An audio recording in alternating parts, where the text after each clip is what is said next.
نبدأ من المغرب، حيث أشرف الملك محمد السادس اليوم بالمركب الصناعي للجرف الأصفر على تدشين المحطة النهائية لأنبوب نقل لباب الفوسفات التي تربط بين خريبكا والجرف الأصفر والوحدة الأولى لإنتاج الحامض الفوسفوري انطلاقا من لباب الفوسفات ومركز الكفاءات الصناعية، والتي أنجزت باستثمار إجمالي يقدر ب5,450 مليون درهم. التفاصيل في تقرير ناجت بوتفسود.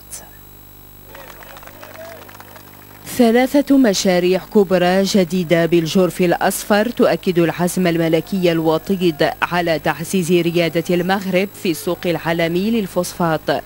أشرف الملك محمد السادس على تدشين مصنع جديد لإنتاج الحامض الفوسفوري انطلاقا من لباب الفوسفات الموزع على مستوى المحطة النهائية بطاقة إنتاجية تصل إلى 450 ألف طن من الحامض الفوسفوري سنويا. سيساهم هذا المصنع الجديد في رفع قدرة إنتاج الحامض الفوسفوري بمركب الجرف الأصفر من جهة، وضمان مرونة عالية للإنتاج وتحسن ملحوظ للمردودية من جهة أخرى.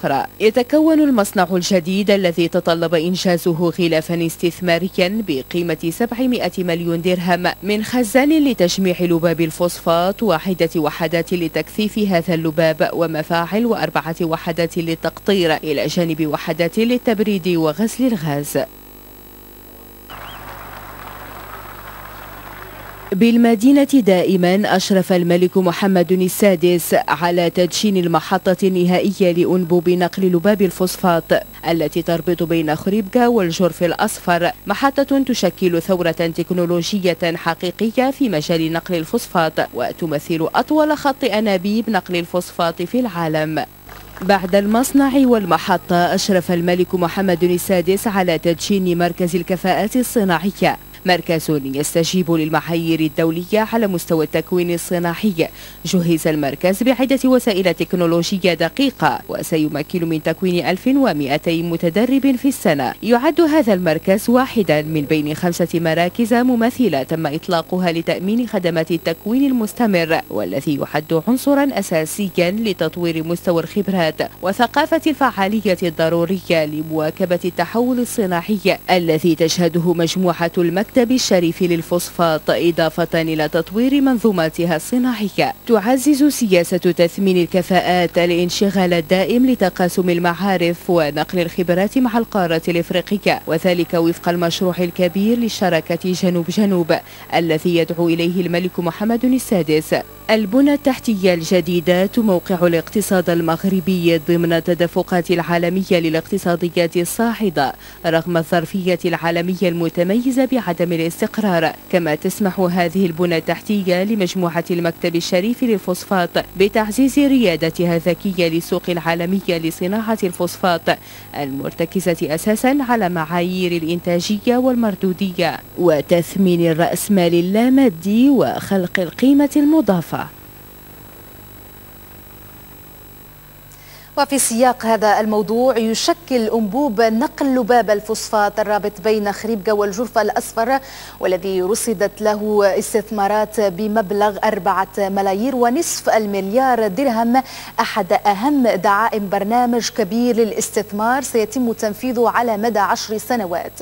وستعمل هذه الأنابيب على نقل الفوسفات بعد مروره بمجموعة من المراحل، من الحوض المنجمي لخريبكا إلى الجرف الأصفر من أجل تحويله إلى حامض فوسفوري أو أسمدة عوض نقله على متن القطار كما في السابق.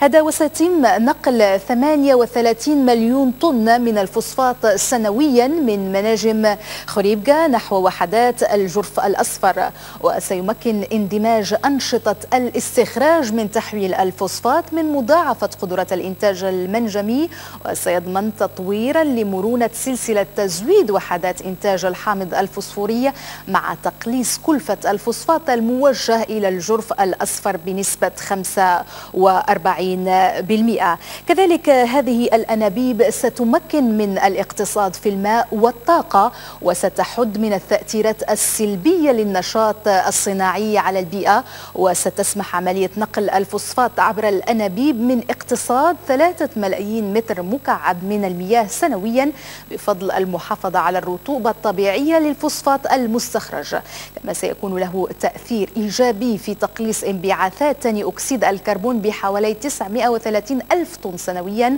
واقتصاد 160 ألف طن من الفيول سنويا.